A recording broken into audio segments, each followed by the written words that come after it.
Marcos 6, de 1 a 6, diz assim: Jesus saiu dali e foi para a sua terra, e os discípulos o seguiram. Chegando o sábado, começou a ensinar na sinagoga. Ao ouvi-lo, muitos se maravilharam, dizendo: de onde lhe vêm essas coisas? Que sabedoria é essa que lhe foi dada?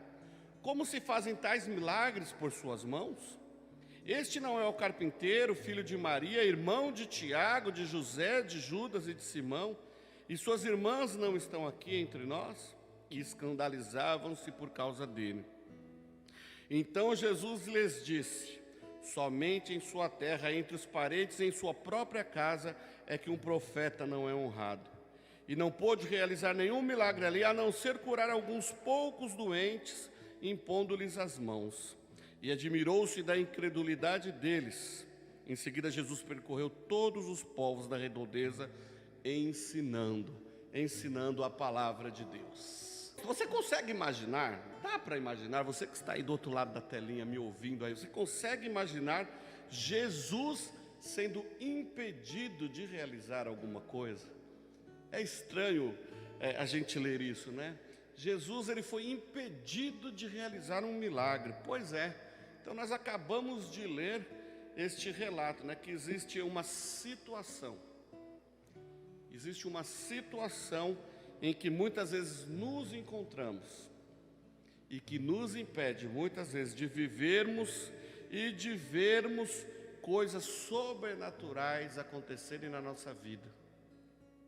E esta ação chama-se incredulidade, ou seja, né, a falta de fé. Geralmente quando a gente muda de cidade, muda de bairro, muda de escola, muda de emprego, a gente fica um tempo sem ver amigos, né, no bairro anterior, mas quando a gente volta para lá, geralmente rola um clima, né, uma saudade, uma alegria, uma festa, uma celebração. Até porque, por exemplo, se eu for lá para o bairro onde meus pais moram, a maioria dos meus amigos lá a gente cresceu junto, então sempre que nós nos encontramos, é legal, a festa, um bate-papo. O Alex, eu sei que quando vai lá para onde a dona Neide mora, a avó Neide mora, a mesma coisa, vocês também assim vai, né? Então é legal a gente voltar de vez em quando para onde nós crescemos, porque é um momento de celebração, de rever amigos. Com Jesus não foi diferente. Nós vemos que Jesus, o nascimento de Jesus, não foi algo oculto, não foi algo escondido, não. Nós vemos o anjo anunciando, nós vemos José fugindo de Maria para não casar. Então assim, as pessoas viram o que estava acontecendo. De repente Maria aparece grávida, então o pessoal estava sabendo. Só que a notícia começa a correr: opa, peraí, Maria está grávida de Jesus, o Filho de Deus e tal. E aí eles saem, né, vão para o Egito e tal, e por aí vai. Bom, enfim, Jesus era de uma família conhecida. Embora Jesus não tenha nascido em Nazaré, nós vemos que o texto fala que quando Jesus volta para Nazaré, depois de operar milagres, depois de já era crescido, né, já tinha seus 30 e poucos anos, já era crescido, já era famoso, vamos dizer assim, na terra. O povo já conhecia ele por conta da sua posição, do seu posicionamento, por causa da sua palavra. Jesus, ele veio ao mundo para anunciar que nos era chegado o reino dos céus, né? Então assim, Jesus era conhecido. Então quando ele volta para sua terra natal, ele nasceu em Belém, mas ele cresceu em Nazaré. Então quando ele volta para lá, ele espera então rever os seus amigos, rever o povo com quem ele cresceu, matar a saudade de alguns. Então, obviamente que Jesus queria levar a esses amigos, as pessoas que ele amava, ele queria levar o seu testemunho, ele queria levar a palavra de salvação. E ele sabia que ali, entre os judeus de Nazaré, todos se encontravam na sinagoga. Então o que Jesus faz? Quando ele chega em Nazaré no sábado, ele resolve então ir lá na sinagoga para conversar com os seus amigos. E aí o que acontece? Ali nós vamos ver em Lucas, o texto lá em Lucas diz que eles estavam ali reunidos, e alguns historiadores, alguns comentaristas vão dizer, inclusive, de acordo com Lucas 13:15, que nessas reuniões aos sábados, Primeiramente se lia um texto do Pentateuco e depois um texto dos profetas. Então, o que acontece? Eles veem Jesus ali, e até talvez por falta de fé, por conta da sua incredulidade, eu penso, isso é uma especulação minha, eles falaram assim: eu vou aproveitar-me aqui para zombar de Jesus. E aí eles colocam Jesus para falar. E por que eles colocaram Jesus para falar? Porque nesta oportunidade, nesta ocasião, alguns comentaristas dizem que nesta ocasião do ensino, a ministração, a leitura da palavra, no caso dos profetas, a leitura da Torá já tinha sido feita. Então agora a leitura dos profetas era feita por um leigo, por algum participante da reunião na sinagoga. Então olharam para Jesus: eu quero que Jesus leia. Então quando Jesus ele pega o texto a ler, então o povo fica maravilhado. Poxa vida, Jesus não fez faculdade em nenhum lugar, não tem doutorado em teologia, não estudou com Gamaliel, com ninguém de nome. De onde que lhe vem tanto conhecimento? Como que ele se diz que é o Filho de Deus? Daqui a pouco nós vamos ler o que Jesus disse, o que Jesus leu. Como que ele está se achando demais? O povo que já tinha ouvido falar de Jesus agora estava vendo o Filho de Deus. Zombaram do Senhor e não acreditaram no que estavam vendo. Olha que coisa triste. Agora a gente vê que atualmente a condição nossa hoje, a condição da humanidade não é diferente. No nosso país, por exemplo, eu acho que é praticamente impossível, pelo menos no Brasil, alguma pessoa, alguma família, alguém virar e falar que nunca ouviu falar o nome de Jesus. Pelo menos no Brasil, Jesus é conhecido. E por que eu digo isso? Aonde você vai tem uma igreja. Não estou falando se é uma igreja boa ou ruim, tá? Mas aonde a gente vai tem uma igreja. Você liga a televisão em qualquer horário, tem alguém falando de Jesus. Então, peraí, o nome de Jesus, pelo menos no nosso país, ele é conhecido. As pessoas sabem, as pessoas conhecem Jesus, sabem do seu poder, da sua forma de operar, da sua forma de agir, sabem que devem dedicar respeito ao Senhor, né? Sabem da adoração que devemos dar ao Filho de Deus, mas em detrimento disso, ao contrário disso, sabendo o que tem que fazer, o que eles fazem? Zombam de Jesus, brincam com o nome de Jesus, satirizam, banalizam o nome e a pessoa de Cristo. São os incrédulos, não creem, não conseguem vencer a incredulidade dos seus corações. Olha que coisa triste. Eles, como diz a palavra de Deus, né? Eles enxergam, eles olham, mas não veem. Olha que coisa triste, que coisa dura. Eles estão vendo para o Filho de Deus, eles estão ouvindo o Filho de Deus falar, mas não estão crendo que Ele é o Filho de Deus. Cada um busca o que lhe convém, mas sempre priorizando neste mundo aqui o que? O seu lado material, o que é efêmero, o que é passageiro. Eu quero o que me resolve os problemas agora. Eu quero subir na vida agora. Eu quero ser curado do meu problema agora. É isso que o povo está buscando. Eles querem a bênção, mas esquecem de buscar o abençoador. Olha lá. Querem receber os presentes da mão do Filho de Deus, mas não querem tocar na mão do Filho de Deus, não querem olhar para o rosto do Filho de Deus. Olha que coisa triste. Querem a bênção, mas não o abençoador. Querem tudo, menos obedecer a Deus. Querem emprego, mas não acordam cedo para procurar um emprego. Querem um emprego, mas nem sequer vão atrás de fazer um currículo. Dorme o dia inteiro. Mas eu estou precisando de um emprego. Opa, vamos atrás. Não dá. Querem passar de ano, mas não estudam. Agora que vai ter aí o Enem, né? O pessoal quer passar no Enem, mas ninguém quer estudar. Olha só que coisa. O motivo da miséria espiritual de muitas pessoas é a incredulidade. E nós nos encaixamos nela, porque muitas vezes nós não cremos. Olha só. precisamos entender que isso também faz parte da nossa vida. Às vezes nós estamos tristes, às vezes nós estamos abatidos, às vezes nós estamos desanimados, e às vezes acontecem coisas, e aí vem uma palavra, né, de esperança, de fortalecimento, e você olha, mas será que é isso mesmo? Isso acontece, isso faz parte da nossa vida, mas nós precisamos entender que o nosso Deus é maior do que tudo, e nós não precisamos nos preocupar com isso. Todos nós nos abatemos. Eu também, tem dia que eu acordo chateado, triste com tudo que está acontecendo, mas logo eu busco orar, né, procuro orar para que o Senhor me ajude a passar por isso, esquecer, né? A incredulidade torna-se ainda pior pelo fato de você saber, ou do mundo saber, que Jesus é a solução para a sua vida, que Jesus é a solução do problema nesse mundo. Mas a cegueira espiritual é tão grande que o mundo não consegue simplesmente crer. O mundo não consegue simplesmente aceitar esta realidade. Qual realidade? Que nós precisamos de Jesus. O mundo, a sua comunidade, o seu bairro, a sua casa, a sua escola, o seu trabalho, o seu chefe, todos precisam conhecer Jesus.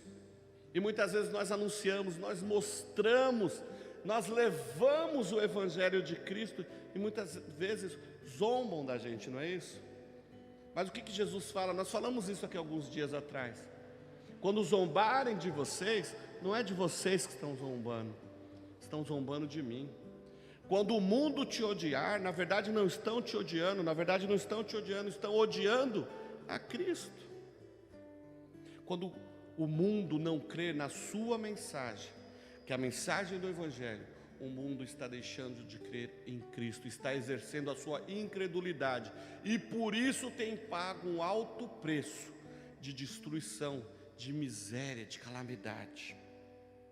Jesus foi aceito em vários lugares onde ninguém o conhecia, mas era ouvido falar a mensagem de Cristo, a mensagem do reino, o que ele havia feito, os milagres realizados, né? Jesus foi conhecido, e sendo ele rejeitado na sua própria terra, por aqueles que deviam, então, por ser da própria terra, aqueles deveriam amá-lo, ele foi rejeitado. Mas o texto nos diz, né, em João 1,12, mas a todos aqueles que o receberam, que entenderam a mensagem, abriram o seu coração para ele, o que acontece?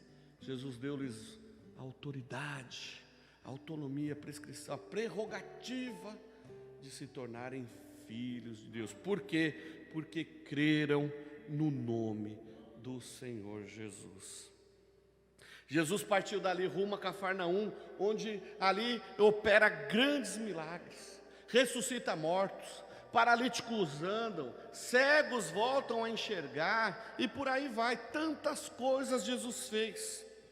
Mas acima de tudo, acima de qualquer coisa, o mais importante foi que Jesus Cristo testemunhou, Jesus Cristo pregou a palavra, a mensagem divina. É-vos chegado o reino dos céus, creia em mim. Quem crê em mim, quem vê a mim, vê o Pai. Quem crê em mim, ainda que esteja morto, viverá. Olha só, acima de qualquer coisa, de milagres que possamos ver, acima de coisas sobrenaturais que Jesus faz, que Ele pode fazer ou que Ele já fez, o mais importante não são os milagres, mas o mais importante é sim o sangue de Jesus Cristo, vertido na cruz por mim e por você, dando-nos salvação, redimindo-nos, tirando-nos das garras do inferno e trazendo-nos para o reino do Filho do seu amor. Este foi o maior milagre, o Filho de Deus encarnar, morrer para me salvar do inferno. A palavra de Deus, ela produz algo muito maior do que uma cura física. Ela produz mudança de caráter, ela produz mudança de vida. Nós vamos ver, por exemplo, Mateus, Zaqueu, né, publicanos, pessoas odiadas pelo povo, que roubavam o povo, mas que agora estavam dispostos a devolver o que haviam usurpado do povo. estavam agora com a sua vida, com o seu caráter totalmente mudado, transformados, foram moldados pelo Evangelho, pela palavra de Jesus Cristo. Olha aí, nós não lemos no texto que Mateus era doente ou deficiente para que Jesus operasse um milagre. Zaqueu, tanto não era deficiente que ele sobe na árvore para ver Jesus. Olha aí, a mudança no caráter de um homem, no coração de um homem. Esse é o milagre, é o maior milagre que nós esperamos do Evangelho. É essa mudança, a mudança na sociedade. Nós vamos ver, né, Saulo, de perseguidor do Evangelho dos cristãos, a Paulo, o maior ganhador de almas, o maior evangelista de todos os tempos. Não importa quem você foi, importa o que você quer ser. E se você quer ser a partir de agora, a partir de hoje, uma pessoa, um homem transformado pelo Evangelho, aceite a Jesus Cristo, creia, exerça a sua fé, creia no Senhor Jesus Cristo e seja salvo. A incredulidade, ela causa um mal muito maior que o Covid-19. A incredulidade, ela rouba do povo as maiores bênçãos, pois onde se rejeita o doador, a dádiva é sem sentido. Para que eu vou trazer aqui presentes para os meus filhos se eles não vão valorizar? Qual o sentido que faz isso? Eu perder tempo com isso? Não faz sentido nenhum. Você pode ir para o céu por causa do Covid, mas jamais irá para o céu sem crer em Jesus Cristo, no que Ele pode fazer na sua vida. Covid pode te levar daqui, mas se você morrer com Covid, mas com Jesus no seu coração, o Covid só vai te apressar, vai acelerar o processo do seu encontro com o Pai. Agora, se você não crer no Senhor Jesus Cristo e morrer com Covid, meu amigo, a situação vai estar complicada.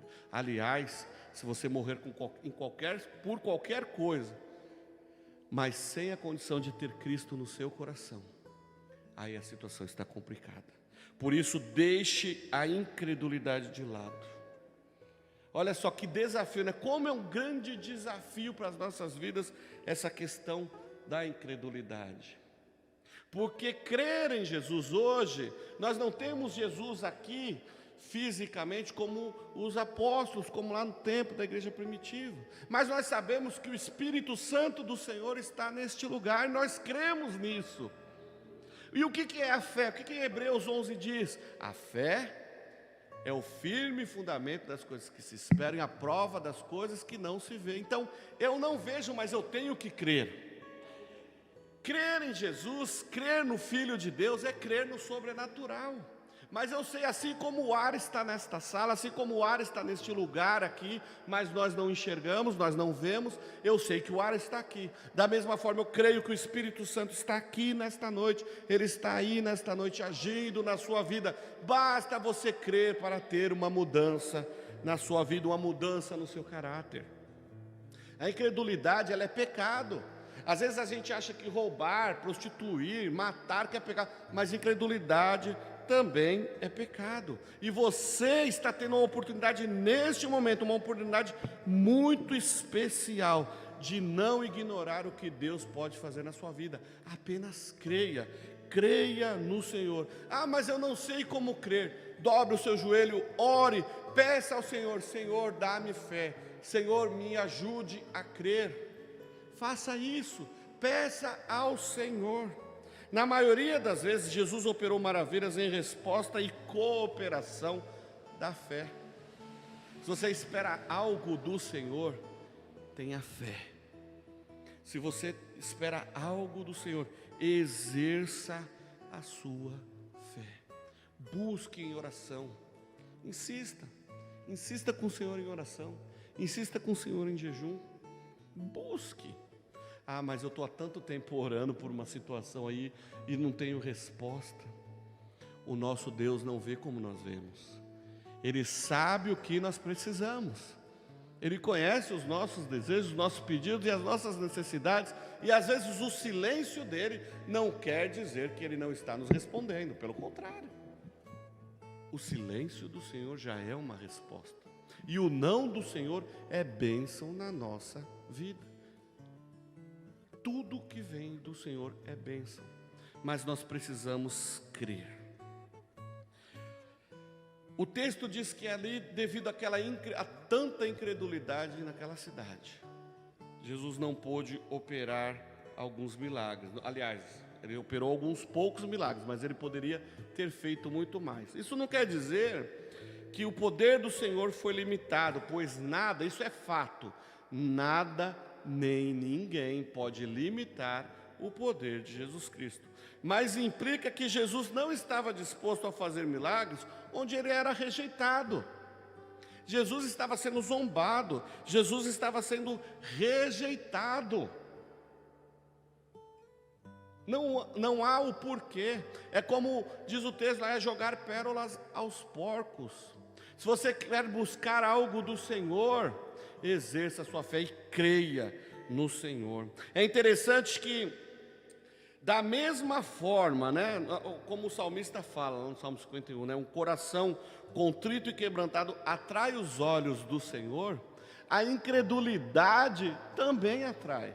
Olha o que diz lá Marcos 6, versículo 6.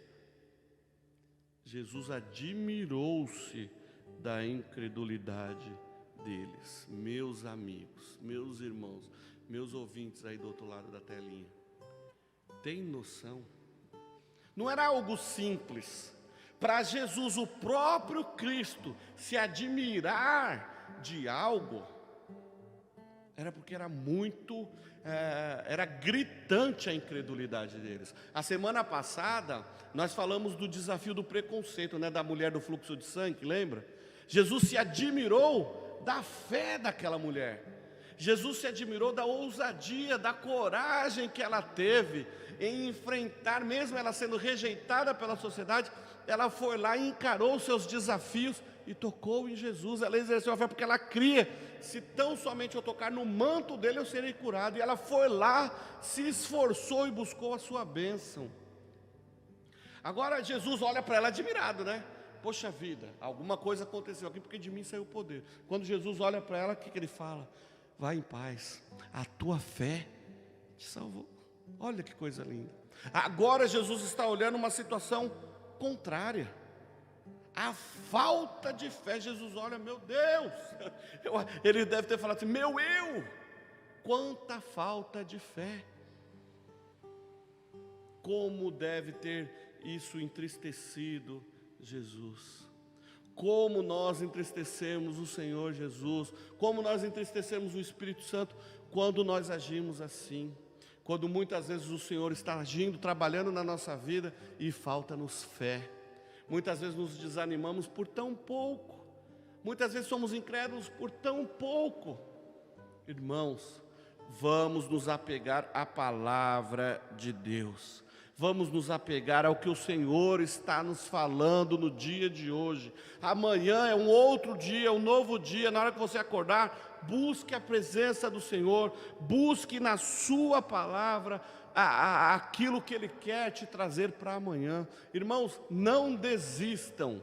Busquem a presença, busquem as respostas no Senhor, não lá fora, mas busquem com fé. Busque com fé, porque ainda que você receba um não, ainda que você receba um aguarde, você sentirá paz no seu coração. Eu quero partir para a conclusão. Por que Jesus foi zombado? Por que Jesus foi criticado em meio ao povo onde provavelmente ele era muito conhecido, era um povo que ele cresceu junto? Olha que interessante. Porque acima de qualquer coisa, acima de milagres, acima de qualquer coisa, o que deve prevalecer é a mensagem do Evangelho. Quer ser abençoado? Envolva-se com o Evangelho, envolva-se com a palavra de Deus. Quer ser próspero? Envolva-se com a palavra de Deus. Não é para aplicar dinheiro na igreja não, porque a igreja não é banco. Quer ser próspero? Traz lá de 5 mil reais de oferta, que até o final do ano, o ano da pandemia, você vai ganhar, vai receber 1000 vezes mais. Não é isso que é o Evangelho. Não é isso que é o Evangelho. Se você quer ser próspero, invista na palavra de Deus, invista a sua vida na palavra de Deus, invista a sua vida em pregar a palavra de Deus, em viver a palavra de Deus, que você será o homem mais rico da face da terra, um ganhador de almas. Jesus Cristo foi zombado por quê? Porque ele chega então ali na sinagoga, então a primeira pessoa que lê ali, lê o texto lá do Pentateuco, e em seguida alguém passa a Jesus o momento para que ele então, que era, como eu disse no começo, que era um momento de algum leigo poder trazer a ministração, ali, a exposição, e é uma especulação minha, então eu acho que aí alguém vamos pegar Jesus agora, porque ele não conhece nada, e deram a palavra para o leigo, Jesus, e quando ele abre então o texto, Jesus pega então o rolo de Isaías, lá em Lucas 4 vai dizer que ele pegou o rolo lá de Isaías, e ele leu o texto de Isaías 61, 1 e 2, é aí que está a coisa, porque Jesus ele leu um texto que era muito conhecido do povo, era um texto que o povo judeu estava familiarizado, e agora Jesus traz a resposta daquele texto. O que Jesus diz? O Espírito do Senhor está sobre mim, porque Ele me ungiu para pregar o quê? As boas novas aos oprimidos, enviou-me a restaurar os de coração abatido, a proclamar liberdade aos cativos e a pôr os presos em liberdade, e a proclamar o ano aceitável do Senhor, o dia da vingança do nosso Deus, e a consolar todos os que estão tristes. Quando Jesus acaba de ler esse texto, Lucas diz o que ele vira e fala assim: hoje está se cumprindo esta profecia, porque Jesus dizendo, eu sou o ungido do Senhor, aleluia, eu sou este de que o profeta está falando, eu sou.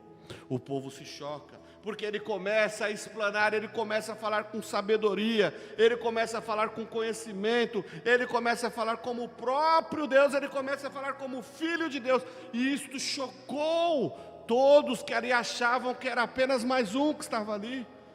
Se eles queriam colocar Jesus à prova, caíram do cavalo, porque o Filho de Deus, apontado na Escritura, que tanto eles conheciam, mas não enxergaram, era o Filho de Deus que estava ali. Queridos, eu quero dizer para vocês que o Espírito Santo de Deus, o mesmo que ungiu Jesus, está aqui nesta noite, e Ele quer mudar a sua vida, Ele quer restaurar a sua casa, Ele quer restaurar a sua família, Ele quer te trazer alegria, Ele quer te trazer paz, Ele quer operar maravilhas no seu meio, Ele quer trazer cura, mas acima de tudo Ele quer te dar a salvação, e só em Jesus Cristo nós encontramos a salvação. Nesta noite eu quero dizer para você que verdadeiramente o que Isaías estava dizendo, e que Jesus disse que se cumpriu, é verdade, se cumpriu mesmo, e o Espírito Santo, aquele mesmo, está aqui nesta noite. Creia no Senhor Jesus Cristo e receba a vida eterna. Creia, não por ter visto sinais e milagres, mas por ter fé no poder da palavra de Deus. No domingo nós falamos aqui, que o Evangelho é um Evangelho de poder. Então é o Evangelho, é a palavra de Deus que vai te trazer cura. É a fé na palavra de Deus, é a fé em Cristo Jesus que vai trazer as respostas para os seus questionamentos, que vai te trazer paz em meio à guerra, que vai te trazer alegria em meio à pandemia. São tantas coisas que nós temos para ver, mas eu quero dizer para você, apenas creia, deixe de lado o pecado da incredulidade e creia no Senhor Jesus Cristo, você será salvo e será bem-aventurado. Amém? Que Deus abençoe a sua vida. Eu quero te convidar a fechar seus olhos.